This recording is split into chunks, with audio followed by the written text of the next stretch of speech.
네, 퇴근길 라이브 함께 하도록 하겠습니다. 증시 셔터맨 IBK 투자증권 박근영 부장 함께합니다. 부장님 어서 오세요. 네, 안녕하십니까. 네, 반갑습니다. 네. 자, 오늘 시장은 일단은 올라서 기분이 좋긴 합니다만 뭐 주말 사이 문제 엄청 많았더라고요. 예, 뭐 되게 많았죠. 네. 사실은 시장에 크게 보면은 네 가지 빅 이벤트가 있었다고 정리가 될 수 있습니다. 첫 번째로는 이 패드의 대변인으로 불리우는 월스트리트저널의 닉 티미라우스 기자. 이 사람이 대부분 다 패드가 이야기하고 싶은 말을 이 기자를 통해서 대부분 다 간접적으로 바로 시장에 말을 해주는 그런 인상인데요.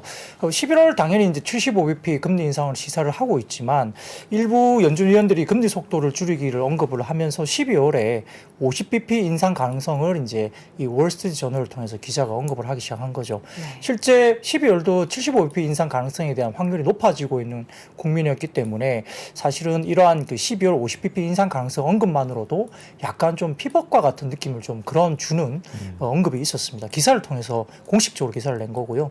다만 이제 조건이 있죠. 시장 랠리를 일으키지 않으면서 50bp를 인상해야 된다라는 조건입니다. 근데 이게 좀 말이 앞뒤가 좀 안 맞죠. 그래서 피벗을 하기에는 이 기사만 갖고는 조금 부족하지 않느냐라는 평가가 많습니다만 아무튼 전반적으로 이제 경제 전망 그러니까 물가 상향을 수정함으로써 추가 인상 가능성을 시사하는 방법이 있다라고 언급을 했습니다만 아무튼 지금 말씀드린 바로는 12월에 50bp 인상을 주된 시나리오로 갖고 있다. 이 부분에 기사가 나면서 미국 증시도 일단 옵션 만기가 더불어서 이제 변동성이 좀 커지면서 많이 올렸고요. 그렇게 막 흥분한 분위기는 아니었던 그렇긴 것 같아요. 합니다만 그래도 좀 안도를 했죠. 뭐 계속 75bp 이렇게 이야기가 계속 됐던 분위기였기 때문에 조금 그런 부분이 있었고요. 다만 제가 말씀드렸던 기본적인 그 12월 50bp 인상이 시장 랠리의 트리거가 되지 않아야 된다는 톤을 일단 그 기사 내에 충분히 썼기 때문에 그러한 부분도 이제 결국은 패드의 기본적인 어떤 그 피벗을 당장 기대하기는 좀 어렵지 않느냐라고 시장은 보는 것 같습니다. 다만 이제 그게 어쨌든 긍정적으로 이슈가 된 것 같고요. 두 번째로는 이제 비상거시 경제금융회의 국내에 대한 주요 이슈입니다. 창을 띄워주시면 이 부분에 대한 부분들이 채권시장 안정펀드 재가동이라든지 뭐 정책금융기관의 회사 채널 CP맵, 프라이머리 CBO 관련된 발행 규모 확대 등에 관련된 이슈인데요. 금융위가 채권펀드 24일부터 회사채 및 CP 매입을 재개한다. 그리고 증권금융이 자체 재원을 활용해서 PF나 ABCP 관련된 유동성 부족한 증권사 대상 3조 원 지급한다는 거고요. 그다음에 산업과 기운 신보도 회사채 및 CP 매입 프로그램 매입 한도를 8조 원에서 16조 원으로 상향 조정하고 금융사 CP도 매입한다는 거고 한국은행도 적격 담보 대상 증권의 공공기관채나 은행채 포함을 검토하겠다는 거고 기재부조도 기존 시장 안정 조치에 대해서 유동성 공급 프로그램 50조 원 플러스 알파 규모로 확대해서 운영하겠다. 부동산 PF 대응을 위해서 모든 지방자치단체가 매입 보증 확약을 한다는 내용이고요. 주공도 사업자 보증 10조 원으로 확대하겠다는 이제 이야기가 나오면서 긴급하게 이런 부분들이 주말 사이에 이루어지면서 일단은 시장의 안정을 좀 찾아온 부분도 있습니다. 네, 뭐 디테일하게 내용들이 많이 나왔는데 뭐 시장에서는 50조만 각인된 것 같아요. 그럼요. 50조 원 플러스 알파 이것만 각인이 됐는데 이건 조금 시간이 걸리는 문제이기 때문에 당장은 좀 아닙니다. 네. 그리고 세 번째 이제 하나의 빅 이벤트 중에 하나는 일본 BOJ가 지난 주말 그리고 아침이죠. 오늘 같은 경우도 외환 개입으로 추정되는 환율의 변동성이 굉장히 크게 나타났습니다. 막 몰래 있다면서요? 네, 거의 뭐 150엔을 넘나들던 환율이 한 2시간 사이에 뭐 145원대로 확 이렇게 내려가는 게 보였고 오늘 아침에도 한 번 더 그런 이야기가 나왔어요. 근데 이제 변동성이 확대되면서 다시 또 엔화가 148엔대까지 또 튀어올랐기 때문에 이 누르기가 굉장히 만만치 않다라는 느낌을 좀 주었지만 아무튼 주말 사이와 오늘 아침에 두 번이나 일본 BOJ가 시장에 외환에 개입한 거 아니냐라는 추정을 할 수 있는 아주 급박한 변동성이 나타났다는 점이죠. 그리고 네 번째로는 영국입니다. 영국 언론에서 보수당 총리 선출 일정 중에 보리스 존슨 전 총리가 사임을 했다는 소식이 알려지면서 그런 가운데 이제 헌트 재무장관이 리시 수낙을 지지한다고 발표하면서 이분이 이제 인도계 영국인으로서 금융시장을 잘 아는 사람이다. 굉장히 좀 긍정적으로 상당히 시장을 보는 것 같아요. 그래서 전반적으로 시장은 이 부분에 대해서 긍정적으로 해석을 했고요. 이 소식이 관련해서 전해지면서 아침에 파운드와는 달러 대비 0.8% 강세를 보였고 유로화도 강세 전환했고요. 이런 이런 부분에서 이제 시장이 S&P 500 선물의 아침에 강세를 견인했고 선물도 미국 증시가 한 1%대 정도 강세를 나타냈습니다. 결국은 영국의 정치 불확실성이 완화됐다는 점이 아침에 시초가에 영향을 주었다 이렇게 정리될 수 있습니다. 여기에 따라서 이제 코스피가 35포인트 상승하면서 출발했는데요. 거의 2250포인트 정도까지 언저리까지 갭 상승 출발했습니다. 그렇지만 외국인들은 현선물 매도로 시작을 했고요. 기관은 현선물 매수로 출발하면서 약간 상반적인 어떤 포지션을 지냈는데 9시 30분을 지나면서 외국인 코스닥 순매수 전환했고 10시를 지나면서 외국인이 코스피도 소폭 순매수 전환하면서 시장을 일단 팔지 않은 쪽으로 갔습니다. 아침 나절 상승 업종은 건설, 의료정비니까 기계, 섬유유복, 의약품 등이 이제 나타냈는데 10시 30분 경에 또 중국의 3분기 경제 성장률의 깜짝 발표가 있었습니다. 이게 되게 이제 뭐 일부에서 이제 얼마나 안 좋으면 이게 연기되나 뭐 이런 이야기 나올 정도로 시기 이제 발표 예정을 이제 안 맞추고 계속 이제 연기를 그냥 잠정 연기를 해버렸죠. 근데 오늘 아침에 깜짝 발표를 하면서 3.9%로 컨센을 상회하는 지표를 나타냈습니다. 3.9요. 예, 3.9%입니다. 그래서 시장 컨센은 3.3에서 3.6% 정도 컨센이었는데 3.9%로 이제 컨센을 상회하니까 이게 이번에 3기 이거에 대해서 확정을 하고 좀 기분 좋게 뭔가 숫자를 만든 거 아니냐 뭐 이런 느낌도 좀 들 정도로 많이 들죠. 예, 약간 그런 쪽에 대한 부분들이 나왔죠. 그래서 표를 하나 가져왔는데 그 표가 바로 이제 발표가 된 겁니다. 뭐 간단한 표입니다. 3.9% 이제 올랐다. 이거 하나가 딱 발표가 한 10시 반쯤에 나온 거예요. 그래서 표 발표 이후에 기관 외국인 현선물 동시 수매도 완전히 또 돌아섰습니다. 그러면 다만 이제 12시를 지나면서 문제는 홍콩에 또 문제가 또 생겼죠. 그래서 홍콩 항생 지수가 급락하면서 국내 증시도 일부 상승폭이 좀 반납되는 모습을 보이기 시작했는데 특히 항생 테크 지수 같은 경우는 6% 이상 급락하면서 특히 부진했습니다. 이번에 그 이유는 20차 전당대회에서 시진핑 1인 체제가 더 강화된 것에 따른 불안감이 시장 하락을 이끌었다라고 분석이 되고 있는데 24일 오전에 발표된 경제 지표가 사실 증시 하락을 야기할 정도로 부진한 지표가 아니었잖아요.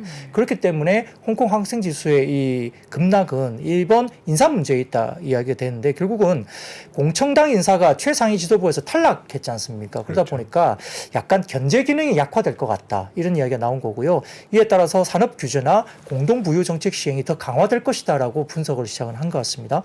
이게 이제 외국인 수급에 부정적으로 작용했는데 더군다나 정치국의 코로나 제로 정책 옹호론자들이 추가적으로 기용됐기 때문에 여기에 대해서 힘을 더 실어줬죠. 그래서 이후에 정책 전환 가능성이 좀 더 낮아졌다는 평가를 받으면서 홍콩 쪽이 이제 항생 지수가 급락했습니다. 특히 이제 홍콩 증시는 외국인 비중이 굉장히 높기 때문에 이게 더 이제 민감하게 반응을 했고요. 다만 이제 외국인 비중이 상대적으로 낮은 본토 증시는 1%대에서 한 2% 가까운 약간의 그래도 상대적으로 하락세가 좀 덜 나왔다는 게 이제 여기서 방증을 합니다.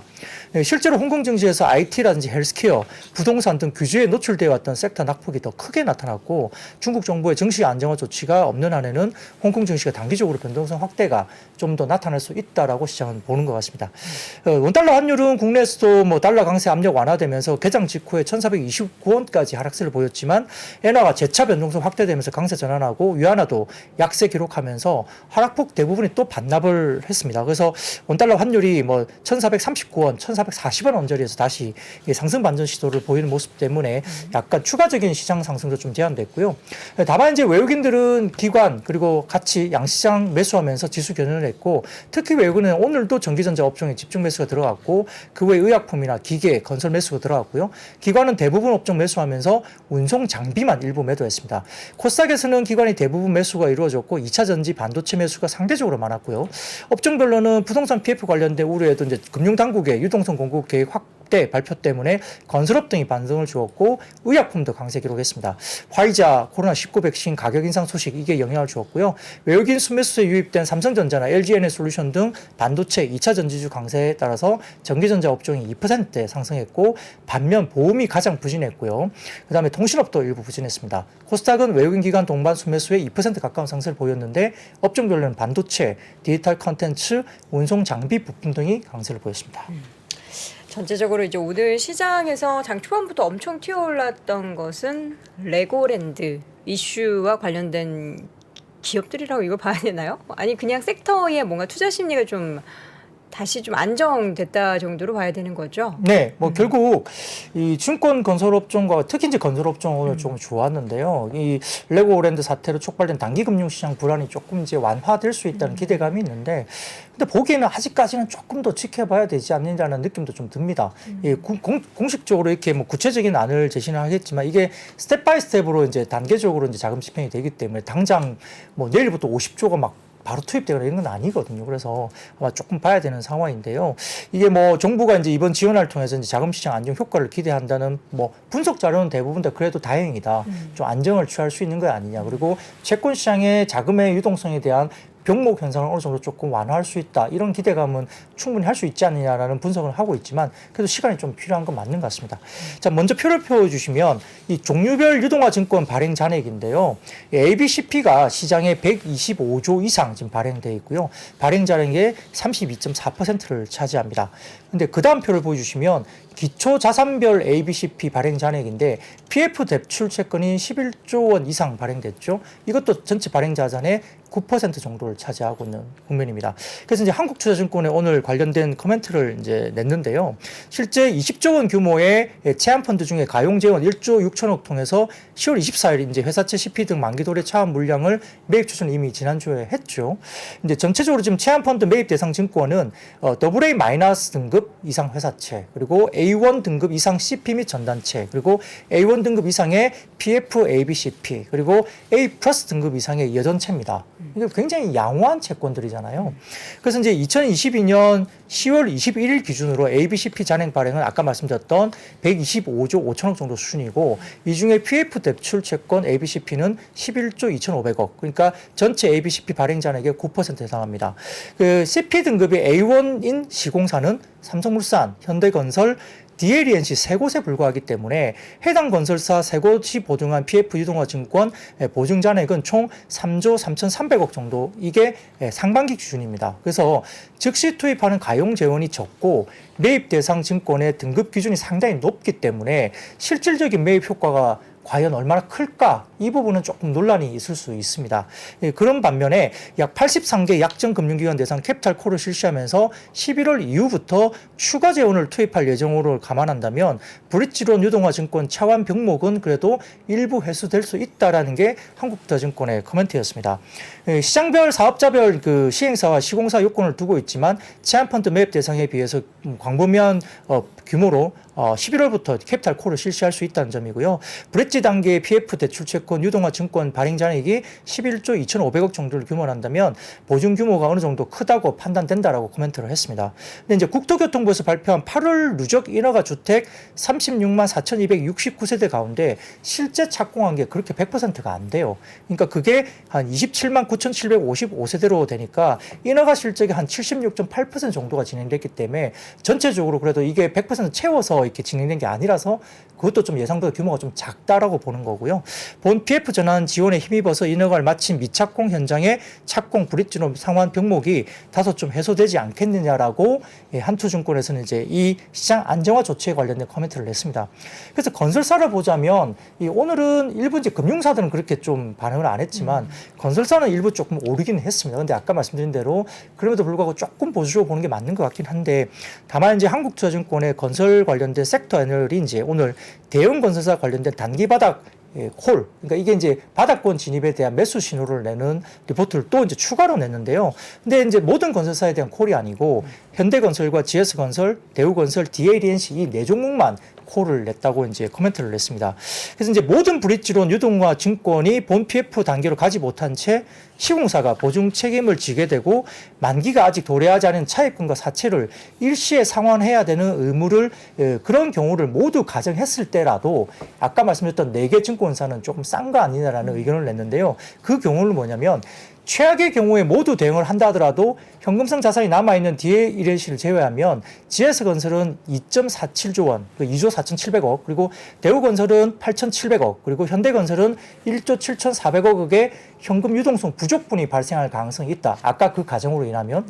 근데 현금 유동성 부족분을 해결하기 위해서 추가 차입이나 사채 발행 없이 10월 21일 종가 기준으로 유상 신주를 발행해서 자금을 조달한다고 가정을 한다면 규정 발행 주식수 대비 GS건설은 133.1%, 대우건설은 52.7%, 현대건설은 45.8%만큼 신주를 발행해야 되는데 증자 이후에 GS건설의 BPS는 36,846원, 대우건설은 7,014원, 그리고 현대건설은 57,683원으으로 계산되니까 증자 후에 BPS 대비 건설사별 주가는 10월 21일 종가 기준으로 봤을 때 PBR이 모두 0.5배 후반대로 형성된다. 그러니까 추가 유상증자를 한다 하더라도 PBR이 0.5배 정도 수준이라는 거죠.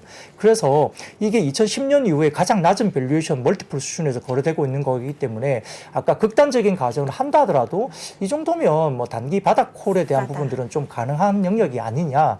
뭐 이런 리포트를 냈기 때문에 일부 이제 건설사들이 조금 오르긴 했습니다만 단지 이제 싸다는 멀티플 가지고만 가지고 지금은 이 채권 시장에 대한 이슈를 뭐 하루 만에 뒤집어서 지금과 같은 약간 리스크가 있는 시장을 뭐 너무 이제 괜찮아졌으니까 사자. 이게 좀 쉽지 않아요. 이 손이 가는 게. 그래서 조금 11월 달에도 이 채권 시장의 뭐 발행 어떤 부분이나 높은 금리를 주고 채권을 발행했는데 이게 어느 정도 정말 소화가 되는지 정말 봐야 되고요. 멀쩡하던 회사들이 지금 10% 중반의 채권 금리를 주더라도 지금 소화가 안 되고 있어요. 지난주까지는. 그러니까 이게 매수자들이 안 들어오고 있는 거죠. 뭐 거기에 대해서 입찰이 안 들어오고 있기 때문에 이러한 채권 시장의 안정화가 좀 더 뭐 보일 때까지 아무리 좀 싸더라도 조금은 좀 보수적으로 보는 게 맞지 않을까 뭐 그런 생각을 해봤습니다. 네.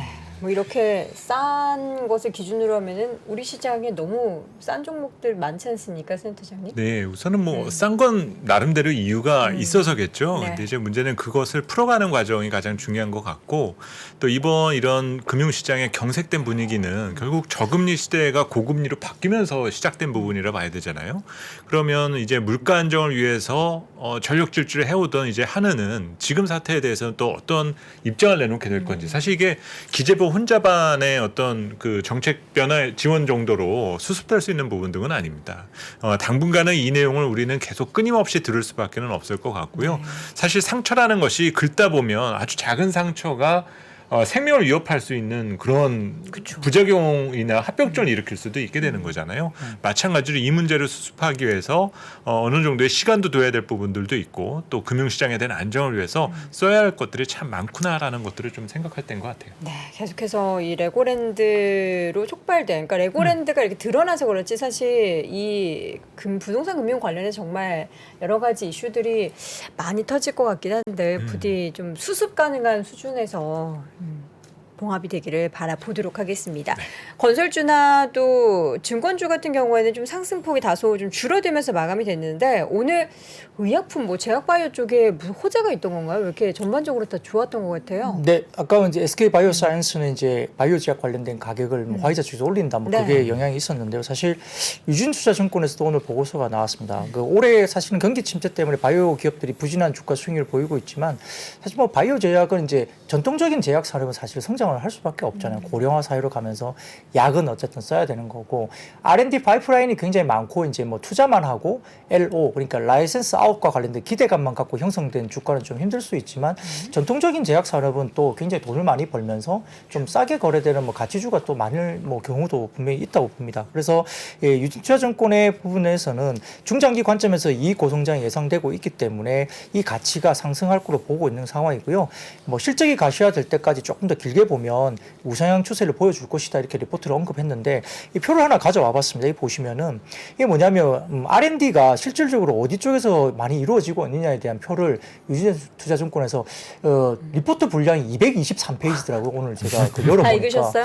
다 못 읽어봤습니다. 근데 이제 전체적으로 서머리를 제가 해보면 네. 이제 그러면 R&D가 이제 전 세계에서 어떻게 파이프라인을 하고 있냐 보면 우리나라가 제법 높은 순위입니다. R&D 순위가 그러게요. 4위 정도까지 올라와 있고요. 한 13% 정도 전하는 글로벌 R&D를 이제 점하고 있다고 볼 수 있겠고 10위권 안에 봐도 상당히 높은 그에 속하고 있죠.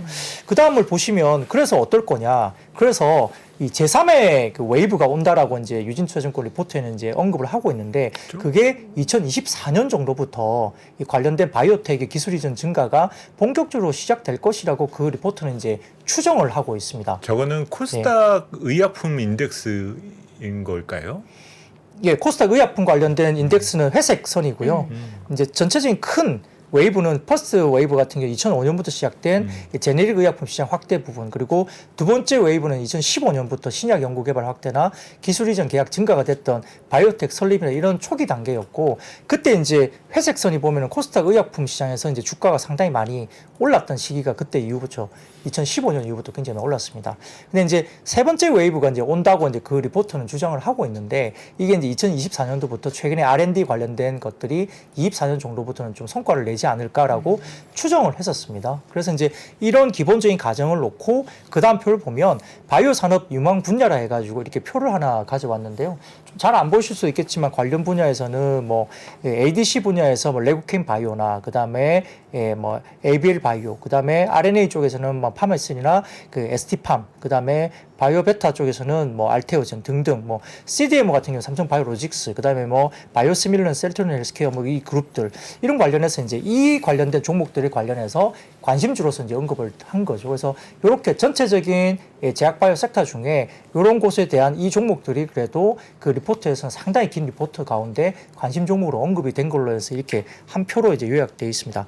그리고 이제 거기다가 DB금융 같은 경우도 오늘 또 비슷한 리포트가 나왔습니다. 그래서 이 DB금융 투자가 제약업종에 대해서 SK바이오팜을 제외한 커버리지 기업들의 3분기 매출액이 DB금융투자의 커버리지 기업들입니다. 거기에 대한 기준을 봤을 때 매출이 전년 동기 대비 26.3% 증가했고 영업이익은 46.4%나 급증했다는 추정으로 할 수 있습니다. 그래서 아마 꾸준히 속출하는 어떤 의약품 수요 증가나 제약사의 대면 영업 활동 정상화, 그리고 환율 효과도 있었다라고 분석을 했고요. 환율이 특히 전분기 대비 6.4% 증가하면서 해외 매출 비중이 높은 삼성 바이오로직스나 나보타 수출이 지속적으로 증가하는 대웅제약, K캡 미국 임상 3상 결정에 따라서 마일스톤이 유입되는 HK 이노엔, 그리고 북경 한미의 약진에 따른 한미약품 등의 견조한 실적 개선이 전망된다라고 하면서 이제 아까 말씀드렸던 삼성 바이오로직스나 대웅제약, 그다음에 HK 이노엔, 그다음에 한미약품 이런 종목들이 이제 실적 개선에 대한 거를 꾸준하게 DB금융이 오늘 이야기를 한 거죠. 그래서 그런 관련된 종목들이 올랐고요.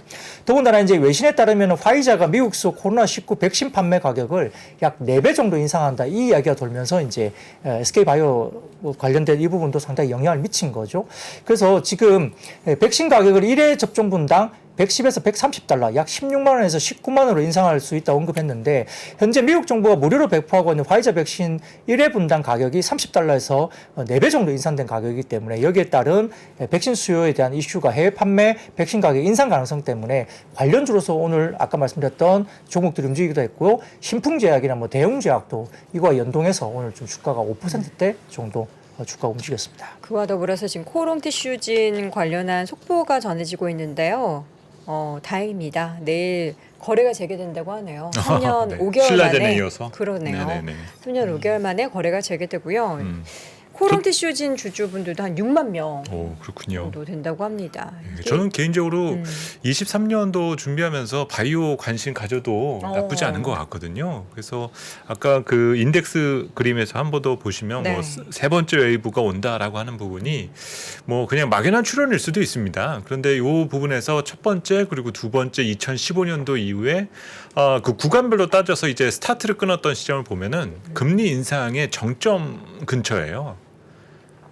그래서 정책 금리가 인상이 더 이상 어려워지게 되면 경기가 이제 둔화된다는 거지 않습니까? 네. 그러면 시장 금리가 떨어지면은 당연히 그로스 주식 등에 대한 관심이 가게 되는데 이런 성장주들 중에서 가장 스토리가 좋은 게 바이오 쪽이다라는 거죠. 그러면 아까도 그 연준의 피벗 내용도 얘기해 주셨지만 내년 상반기 중에 만약에 연준이 이제 인상 기조가 중단된다.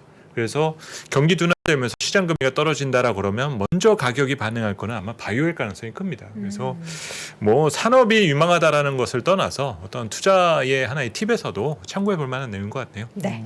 자, 바이오 얘기 쭉 들어봤고요. 오늘 시멘트 관련 종목 약간 테마성으로 네. 움직인 거죠? 네, 뭐 성신양해가 시멘트 업계에서 유일하게 네옴시티 건설 사업 참여 준비 중이라는 보도로 상한가 건축 준비를 한다는 게 뭔가 실질적으로 네, 고철에 준비만으로 올라갔다. 네, 네. 그래서 준비운동 약간 하고 뭐 이건 진짜 완전 테마로 이제 수급이 네. 쏠린 거고요. 이거 주말에 미우새에서 그 탁재훈 씨 아버님 나오는 그것 때문에 모르겠습니다. 저는 레미콘 옆에 무슨 뭐 그 얘기 회장님이시라고. 네, 뭐 그건 제가 예. 뭐 못 봤지만 아무튼 네네. 오늘 이건 약간 저도 약간 황당한 거예요. 그러니까 네네. 네옴시티 사업 참여 준비 중이란 보도 때문에 이게 상한가 건질이 간다. 이건 좀 그런데 이게 현지 레미콘 공급과 건자재 유통 서비스를 제공하기 위한 관계회사 설립도 진행하고 있다. 이렇게 뉴스가 나 있고요.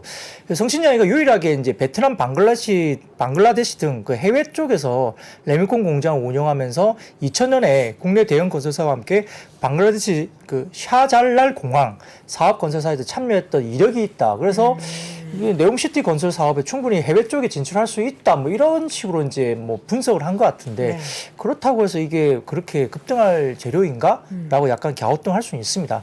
다만 이제 최근에 중소 레미콘 업계 비상대책위원회가 이제 시멘트 업체와 내년 1월 1일부터 상용 시에니와 아시아 시멘트, 한라 시멘트 등의 시멘트 인상가를 적용하기로 합의가 됐고 아직 합의하지 못한 시멘트사들은 내년 1월이 아닌 11월까지 가격 인상을 유예하겠다는 입장이긴 한데 시멘트사들은 뭐 올해 2월 달에 시멘트 가격을 17에서 19% 인상한 데 이어서 지난달부터 또다시 12에서 15% 올리겠다고 레미콘 사업장에 통보를 이미 했습니다. 그래서 이런 부분들에 대한 부분들이 반영이 일부 됐는데 아무튼 성신양해가 거의 상한가 같고요. 한일 현대 시멘트라든지 아시아 시멘트도 장중에 급등세를 나타냈기 때문에 약간 테마성 수급이 좀 쏠렸던 부분도 있는 것 같습니다. 이 확실한 뭔가 제대로 된 수주나 뭔가 이렇게 뭐 MOU를 체결했다든지 뭐 그날에 갔다든지 뭐 이런 움직임도 아니고 준비하고 있다라는 얘기에 이렇게 급등을 하는 거 보면은 투자할 대상이 정말 많이 없나 보다 이런 생각도 많이 네, 들어요. 좋은 주식이 못 가는 시장이니까 음. 공식적으로 이렇게 우상향 그림을 가는 강세장으로의 전환은 아니라고 네. 느낌이 들 수 있는 거죠. 자, 이어서는 2차 전지 관련해서 뭐 전기차 관련된 네. 소식이 좀 있죠. 역시 최근에 뭐 사실 뭐 밸류에이션 이슈에 대한 논란은 있습니다만 그래도 섹터를 이끌고 가는 건 2차 전지가 그래도 가장 강하게 지금 끌고 가는 모습은 보입니다. 그 현지 시간으로 21일 외신에 따르면은 테슬라를 비롯해서 폭스바겐이나 포드, 도요타, 벤츠, BMW, 스텔란티스, 그 GM 등의 글로벌 자동차 제조업체들이 전기차 생산 확대를 위해서 2030년까지 1조 2천억 달러 그러니까 1,727조 원을 투자한다는 소식이 알려졌습니다. 그러니까 이제 물량이 많아질 수 있다는 기대감이 있는 거죠. 그래서 지난해 발표된 투자액보다 2배 이상 늘어나는 금액으로 이제 발표가 됐기 때문에 여기에 대한 반응을 했습니다. 그래서 지금 2030년까지 글로벌 전기차 생산량이 전 세계 자동차 생산량의 50%에 달하는 5,400만 대로 늘어날 것으로 전망이 됐고 내년까지 5.8테라와트 시 규모의 배터리를 생산할 것으로 전망되고 있어서 물량이 상당히 많이 늘어날 것으로 전망이 되고 있으니까 이 셀업체라든지 그 다음에 일부 소재 업체들이 이제 오늘 굉장히 좋았습니다. 그래서 뭐 LG 에너지 솔루션, 삼성 SA가 상당히 강했고요. 셀업체 중에서는 LNF, 이 LNF는 뭐 역사적으로 이제 지금 테슬라 쪽에 굉장히 좀 연동하면서 주가가 움직이고 있고 포스코 케미칼이나 원익 PN은 최근에 폐배터리 모멘텀까지 붙으면서 급등세를 보이고 있고 PNT, 그 다음에 CIS 이런 종목들은 이제 장비주들이죠. 2차 전지 장비. 그래서 발주가 이제 최근에 시작됐기 때문에 일부 이제 좀 긍정적인 흐름이 나오고 있고요. 뭐 이런 부분들이 이제 시장에 갔는데 더군다나 오후 늦게 이제 포스코 케미칼이 시장 컨센을 상회하는 호실적을 또 발표했습니다. 표를 띄워주시면 포스코 케미칼의 사업부별 실적인데 양극재, 음극재 둘 다 지금은 전반적으로 시장 컨센을 상회하면서 전반적인 매출액, 영업이익, 순이익단 이런 부분들이 상당히 시장 컨센을 좀 상회하는 모습을 보였고요. 그 다음 표를 좀 보여주시면 포스코 그룹의 2차 전지 원료 소재 풀밸류 체인인데 이 보시면은 아주 이렇게 그 뭐랄까 최종 소재 관련된 부분에서 LNG 소재 쪽에 밸류 체인을 다 갖추고 있는 모습이 보이고 있습니다. 그래서 포스코 케미칼의 아주 그 큰 장점은 이렇게 중국 의존도를 낮추면서 이 소재 단의 밸류 체인을 상당히 잘 갖추어 가고 있다는 모습을 보여주고 있다는 것이 강점이 아닌가 싶고요.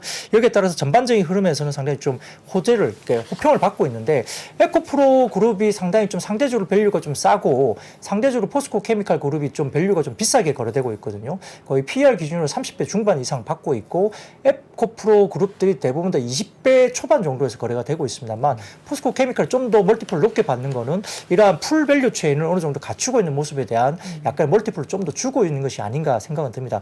다만 이제 뭐 절대적인 밸류가 좀 비싸기 때문에 약간 흔들릴 수 있는 이슈가 나온다면 조금 주가가 또 단기적으로 조정을 받을 수 있는 이슈가 나올 수도 있지 않을까 고민이 되는 자리인데요.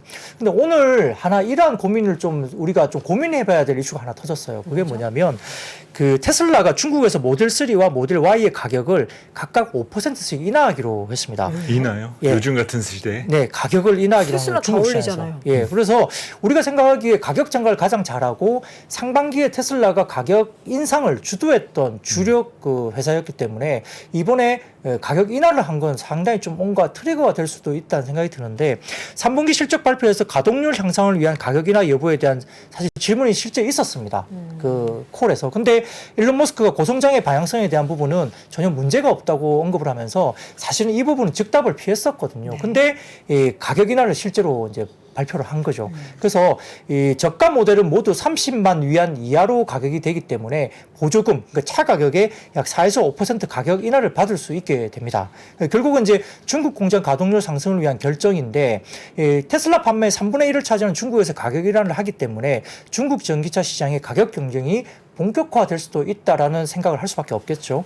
여기에 따라서 이제 진짜 말씀드렸지만 테슬라는 지난 2년간 차량 가격 인상을 주도했던 뭐 업체이기 때문에 이번 가격 인하는 사실은 전반적인 흐름에서는 부정적인 센티를 가져올 수 있는 거고요. 근데 그게 왜 그러냐면 가성비에서 경쟁력을 가졌다고 하는 비아디가 굉장히 약진을 했었습니다. 물량이라든지 매출단의 약진이 굉장히 지금 글로벌에서 가장 뛰어났는데 이렇게 테슬라가 가격을 30만 위안 이하로 되면 가격도 인하했지만 거기에 따라 보조금을 받을 수 있습니다. 그러면 비아디의 차값과 격차가 별로 안 나게 된다. 그렇다면 비아디도 내릴 수 있는 거죠. 그럼 이게 어떻게 되겠어요? 전반적으로 모빌리티 산업의 카플레이션 시대가 약간 끝날 수도 있는 거 아니냐. 이런 촉발될 수 있는 거죠. 그래서 가격이나 도미노가 이 현대기아에도 좀 올 수도 있고 그러면 뭐 셀업체나 2차전지 소재도 이 영향 좀 들어올 수 있지 않을까라는 우려가 사실은 될 수 있는 하나의 어떤 환경의 어떤 뉴스가 아닌가 그 생각도 좀 듭니다. 그래서 이게 어떻게 뒤에 영향을 미친 건가는 아마 4분기에 이 테슬라 관련된 부분들에 대해서 가격 인하에 대한 영향을 좀 저희가 좀 면밀하게 좀 고민을 할 필요가 있는 상태인데요. 근데 여기에 따라 이제 오늘 마침 현대차가 또 실적 발표를 했잖아요. 그래서 조금 이어서 제가 말씀을 드리면 네. 현대차가 이제 3분기 영업이익을 1조 5,500억 원 그리고 이제 일회성을 감안한다면 실질적으로 이제 일회성 비용을 우리가 안 한다고 생각했을 때 2조 9,100억 정도 이제 이야기가 됐습니다. 그래서 그 표를 하나 가져왔는데 쉽게 보여집니다. 표를 띄워주시면은 영업이익 주요 증감 사유 분석인데 이 위에서 보여주시는 이 부분은 이제 1조 5,500억의 영업이익입니다. 그러니까 기타 부분이 이제 쭉 이제 빨갛게 내려오잖아요. 이게 이제 비용 반영을 사실 한 거죠. 그래서 충당금이죠. 이렇게 되는 거고요. 충당금입니다. 두 번째 아래쪽에 표를 보여주시면 이 충당금이 없었을 경우의 표인데요. 그러면 이제 기타 부분에서 사실은 별로 이렇게 적자폭이 안 나는 거죠. 그래서 밑에 부분 보시면 2조 9,100억 정도의 이제 영업이익을 나타내게 됩니다. 근데 이 OP, 그러니까 영업이익의 부분에서 핵심 부분이 뭐냐면은 물량 믹스 개선이 1조 730억 그리고 환율이 4,740억 일회성 비용이 1조 3,600억 정도로 이제 OP에 대한 영향을 미쳤다고 볼 수 있는 부분인데요. 근데 문제는 이 부분입니다. 이 전년 동기 대비 환율 효과는 유지는 됐는데 이 현대차의 실적 중에 OP에서 ASP 평균 판매 단가의 믹스 개선이 상대적으로 큰 폭으로 감소했다는 점입니다. 그래서 ASP 믹스 개선 효과가 2022년 1분기에는 8,100억 정도로 플러스가 됐고요.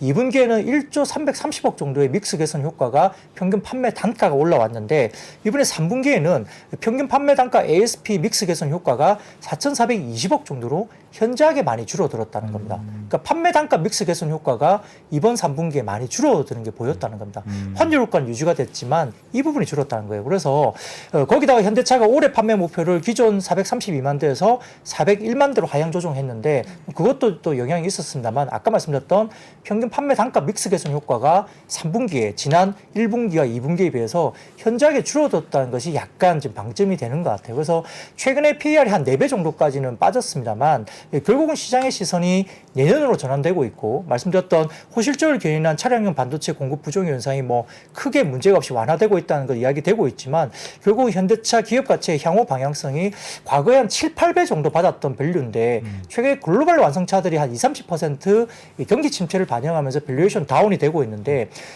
PER 4배 정도까지 빠져서 과거에 한 7, 8배 받는 거에 비해서는 절반 정도까지 빠지긴 했지만 기존의 어떤 재고 문제나 인센티브의 방향성이 최근에 ASP 믹스 개선이 이렇게 줄어들고 있는 모습들이 과연 어떻게 영향을 미칠 것인가 이거에 대해서 많이 빠져 있지만 좀 더 올라가는 부분들은 아까 말씀드렸던 향후에 내년에 초에 재고라든지 인센티브 방향성을 좀 확인해야 된다. 이렇게 분석할 수 있겠습니다. 아까도 그 보시면 그 표에서 영업이익률이 원래 일회성 비용을 반영을 안 하면 네. 거진 8% 근처까지 영업이익률이 나왔었던 그렇죠. 거잖아요. 네. 사실 이 정도 숫자 나오면은 완성차들은 역대급이거든요. 그러면 안 살 이유가 없는데 네, 맞아요. 그거를 이제 충당금을 감안해서 마사지를 많이 들어간 거죠. 그러니까 이거는 보수적 경향을 하겠다라는 현대차의 의향을 그대로 그냥 내비친 그런 거에 의미를 갖는 부분이지 않은가 보여집니다. 실적이나 또 주가의 움직임에 대해서는 어떻게 생각을 해야 되는지 지금 보면 증권가에서 뭐 3분기 플러스 4분기까지는 실적 좋다라고 네, 하는데 맞습니다. 주가는 조금 올랐다가 계속 꺾이고 있어가지고 사실 오늘은 이제 실발하고 난 다음에 이제 주가는 더 밀렸거든요. 네. 보합선에서 유지가 되다 밀렸는데 이게 말씀드렸던 뭐 전체 뭐 역대급 실적이 나온 부분 PER이 싸다 이것보다는 이제 아까 ASP의 믹스 개선이 빠지고 그다음에 오전에 하필이면 이제 테슬라가 중국에서 가격을 내리기 시작하면서 약간 시장의 가격 인하 도미노가 이제 나올 수 있다. 그리고 유럽 경제가 지금 좋아지지 않고 있기 때문에 유럽 쪽의 어떤 매출단에 대한 볼륨이 성장이 올해가 약간 좀 뭐 내년부터 좀 꺾일 수 있는 우려가 있지 않을까. 그러면 싸긴 싸지만 이런 부분들이 이제 하향 곡선으로 그려질 때 과연 밸류에이션 조정이 어떻게 될 것인가에 대한 우려가 사실 있지 싶습니다. 하향 곡선이라기보다는 이제 내년을 대비해서 한판 싸울 준비를 하고 있는 거죠. 이제 어떻게 완성차도 이제 총알을 장전했다라 볼 수 있습니다. 결국 23년, 24년에 전기차를 비롯해서 글로벌 완성차들과 한판 붙을 상황까지 지금 된 것 같으니 그 지금 테슬라에서는 가격이나 카드를 꺼내 들고 있는 거고 네. 이쪽에서는 혹여나 발생 가능한 그런 문제를 미리 사전적으로 지금 총알을 쌓아놓고 있다라는 거죠. 그래서 그러면 돈 쌓아놓고 그렇죠. 그러고 그럼 있는 이제 거군요. 여기서 붙어서 승자만 살아남는 거지 않습니까? 결국은 우리 기업들이 승자가 되기를 꼭 바랍니다. 네.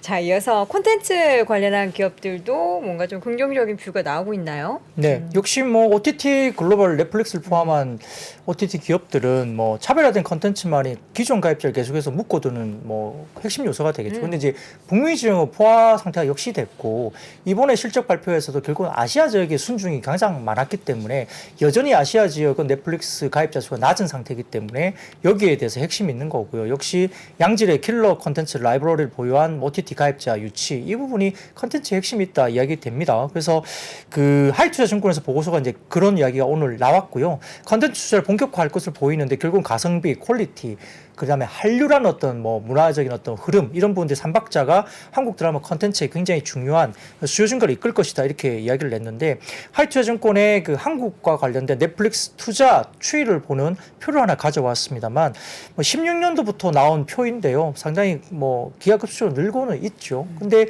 이 넷플릭스가 전체적으로 1년에 쓰는 이 투자 비용에 비해서는 이게 그렇게 아주 큰 규모도 아니라고 해요. 1조 원 조금 안 되는 규모로 우리나라에 이제 투자를 지금 집행을 올해 하고 있는데 내년에 더 는다 해도 넷플릭스가 연간 단위로 쓰는 투자 금액을 차지한다면 한국에 쓰는 이 투자 금액은 아직까지도 굉장히 낮은 규모입니다. 그렇기 때문에 그렇다 보면은 뭐 추후에 추가적으로 가성비를 포함한 걸로 본다면 우리나라에 좀 많이 쓰지 않을까 생각되는데 최근에는 좀 달라진지 모르겠지만 예전에 이제 오징어 게임이라는 그 드라마가 나올 때 그 넷플릭스에서 1위를 하고 있는 드라마들 뭐 미드 대작들이 보면 회당 150억 정도 들어갔습니다.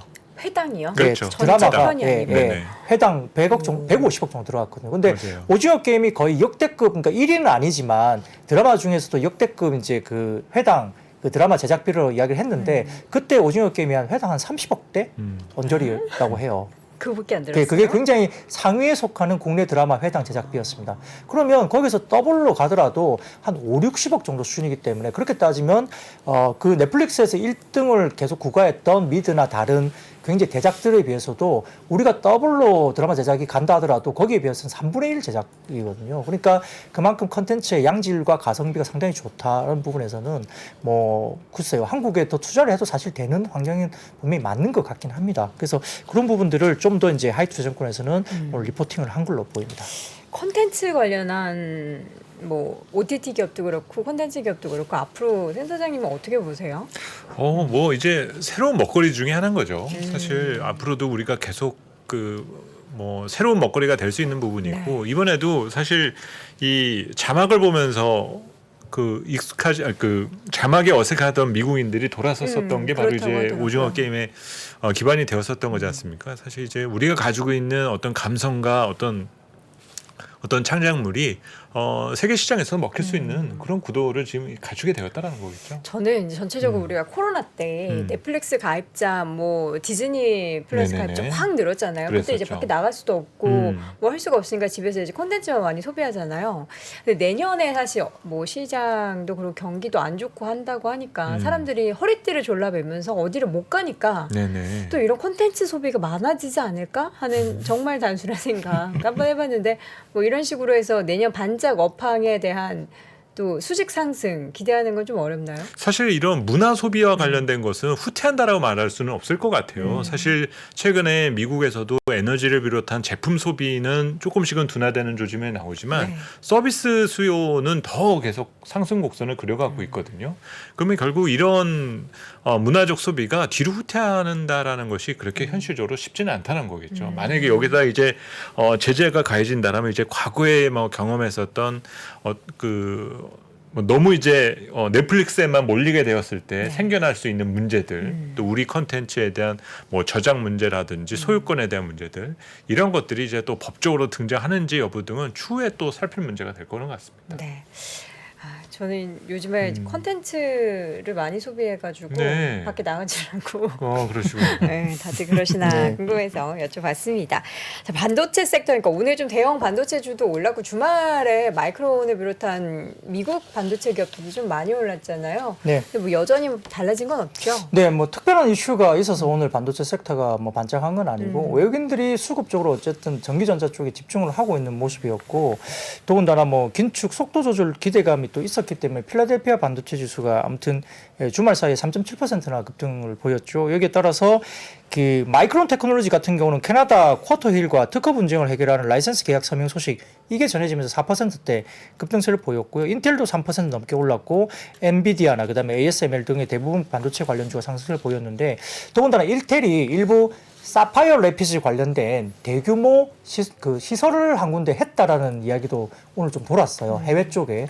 그러다 보니까 DDR5 관련주들도 오늘 개별적으로 좀 주가 좀 튀어오르는 모습인데 이 사파이어 래피즈 관련된 부분들은 뭐 논란이 아직도 많습니다만 오늘 어쨌든 인텔이 이 해외 쪽에 어느 한쪽에 굉장히 대규모 그 사파이어 래피즈 관련된 어떤 시설을 하나 구축을 했다는 뉴스가 외신에서 나왔기 때문에 DDR5 관련된 종목들도 오늘 조금 언급을 된 것 같습니다. 네. 구리가 부족하다고요? 또? 네, 뭐 구리가 굉장히 구조. 이 구리는 사실은 이제 이 경기를 선행한다고 이야기를 많이 하죠. 왜냐하면 구리가 여러 가지 IT 산업에 다 들어가는 게 많기 때문에 구리가 이제 경기를 선행한다고 보는데 이 글로벌 원자재 거래업체인 그 트라피구라 뭐 이름도 이상하네요. 예, 트라피구라에 의하면 이 시장은 남은 구리 재고가 세계에서 소비되는 구리 거래량의 4.91분밖에 되지 않고 올해 말에는 2.71분으로 급격하게 떨어질 것으로 전해졌습니다. 그러니까 너무 재고가 없으니까 구리 가격이 좀 튀어오를 것이다라고 생각하고 있는 것 같은데, 근데 이제 런던 금속 거래소에서도 이제 이번 주 구리 재고량도 급격하게 하락한 것으로 전해지고는 있습니다. 근데 최근에 구리가 톤당 7,400달러에서 거래되고 있는데 3월 초 10,000달러 정도에서 거래됐기 때문에 상당히 많이 빠진 상태입니다. 근데 이게 시장에서는 뭐 아까 말씀드렸던 인플레이션이라든지 경기 위축 이런 부분들이 있기 때문에 수요 감소로 이제 구리 가격 하락이 뭐 이어졌다 최근에 이렇게 분석되고 있기 때문에 결국은 구리 재고가 많이 빠진 것 때문에 우려는 스럽긴 하지만 결국은 경기라는 변수에 달려 있다 이렇게 분석이 됩니다. 그래서 관련주로서는 비철금속 중에 이제 이구 산업이나 대창, 서원 등의 비철금속 테마가 오르긴 했지만은 결국은 구리에 대한 가격은 경기에 좀 달려 있지 않을까 싶습니다. 네. 손보사 기업들 결국에는 지난 태풍의 악영향에 지금에선 뉴스 나오는 이유가 뭐예요? 이미 그때 이야기 다 돈 거 아닙니까? 네, 맞습니다. 이미 이제 우리가 알고는 있었는데 이제 오늘 이제 이야기가 좀 구체적으로 나온 거죠. 얼마나 구체적으로. 많이 예, 그렇습니다. 예, 그래서 손보 업계에 따르면은 9월에 삼성화재, DB손보, 현대해상, 메리츠화재, KB손보 등 5개사 자동차 보험 손해율이 평균 84.3%로 이제 좀 구체적으로 오늘 수치화돼서 나왔고요. 각 사별로 전월 대비 각각 0.9에서 2.6% 포인트나 올라왔다고 합니다. 이러면 굉장히 굉장히 크게 오른 거거든요. 아울러 이제 추석 연휴 기간 동안에 교통량 증가도 됐는데 최근에 이제 뭐 유가도 조금 빠지기도 했고 그다음에 또 연휴가 있었기 때문에 좀 많이 이제 활동량이 많이 늘어난 거죠. 그래서 이 차량 운행이 늘어나는 것도 악재로 작용됐는데 이 주요 회사가 80% 중반의 소요율을 나타내면 어떤 회사들은 영업 적자가 나올 수도 있는 상황입니다. 4분기 경우에는 또 이제 폭설이나 결빙 이런 계절적 요인이 또 다가오고 있기 때문에 약간 이런 손해율의 악화에 대한 계절적 요인도 우려가 되는 부분이고 유가 안정화 때문에 자동차 운행량도 조금 증가할 수 있다는 부분에서는 선보사들의 자동차 보험 관련된 실적이 급격하게 좀 악화될 우려가 좀 있지 않느냐 이렇게 이야기 들면서 예, 손해보험 관련된 종목들이 조금은 하락세를 보였습니다. 네, 이번에는 좀 테마성 또 이슈가 하나 전해졌는데 오세훈 시장이 파리다는 오고 나서 뭔가 또 계획을 세우고 있나 봐요. 네, 뭐 언론에 따르면은 지난 22일 오세훈 서울시장이 파리 8구역 도심 녹지축 조성 관련된 지역을 방문하면서 광화문과 서울역, 용산, 한강을 잇는 국가 상징 가로 이렇게를 비롯한 서울의 주요 가로 녹지 생태 가로 재편하겠다 이게 구상을 밝혔습니다. 그러니까 녹지 생태계 조성과 관련된 부분이죠. 이에 따라서 이제 공간 재구조화를 통해서 2026년까지 총 2,000km 규모의 서울 내 녹지를 유기적으로 연결하는 사업인 초록길 프로젝트의 하나로 이야기도 되고 있고 올해부터 서울역에서 용산을 지나 한강으로 이어지는 5.3km 구간에 대한 사업을 본격적으로 시행하겠다라고 발표가 되면서 관련된 뭐 수자원 관련된 테마가 올랐습니다. 이건 뭐 순수하게 테마인데요. 그래서 TY홀딩스나 유신, 뭐 태형건설, 자연과 환경 이런 종목들이 엮이면서 올라왔는데 이게 이제 실제로 뭐 녹지 관련된 조성이 되는 게 이제 뭐 발주가 되면 이제 재정을 쓰겠죠. 그래서 그쵸. 어떤 회사들은 뭐 이게 영향을 받을 수 있긴 한데 이게 굉장히 뭐 긴 구간이잖아요. 2,000km 이게 이제 예전에 어떻게 한강 르네상스도 생각나요. 네네. 한강 그래서 르네상스. 약간 프로젝트만으로 참 안 끝났으면 하는 바람은 좀 있습니다. 그러게요. 네. 한강 르네상스도 처음에 그 청사진은 진짜 멋있었잖아요. 네. 막 그 주변에 막 호텔 막 들어오고 막 우리 막 운하 막 들어오고 막 그랬는데 그게 현실적으로 이루어지지 않아가지고. 그럼요. 이제 재원 확보도 문제일 것 같고 네. 하다 보면 또 보상 문제라든지 여러 가지 또 현실적인 문제에서 뭔가 프로젝트가 또 변경되기도 하거나 또 뭐 시간이 또 너무 오래 걸리다 보면 생각만큼 진행이 안 되는 경우도 있기 때문에 이런 부분은 좀 고려를 해야 될 것 같습니다. 네, 알겠습니다. 자, 이렇게 해서 오늘도 시장 상황 면밀하게 요목조목 잘 정리를 해주셨고요. IBK 투자증권 박근영 부장 함께했습니다. 부장님 고생 많으셨습니다. 네, 감사합니다. 저희 3프로TV가 우리나라에서 가장 많은 데이터를 분석하는 송기령 부사장과 함께 미래대학 강의를 선보인 지가 벌써 1년이 지났습니다. 대기업의 임원진들과 기관의 큰 프로젝트로만 제공되던 깊이 있는 통찰을 최초로 온라인을 통해서 공개했었는데요. 여러분들이 보내주신 다양한 피드백을 바탕으로 한층 더 업그레이드해서 다시 돌아왔습니다. 3프로TV 미래대학 확장판. 현상은 벌어진 거고 함의는 그 안에 들어있는 이유란 말이죠. 예측 그러시던데요. 예측이 아니라 이해입니다. 그렇게 가게 돼 있어요. 누구보다 먼저 사회 변화를 포착하고 자신만의 전략을 수립하시는 귀한 시간이 되실 겁니다. 11월 7일까지 구매하시는 모든 분들께는 송기령 부사장과 함께하는 토크 콘서트 참석의 기회를 드리겠습니다. 영상 하단의 링크를 클릭하시거나 네이버에서 3프로TV를 검색해 주세요.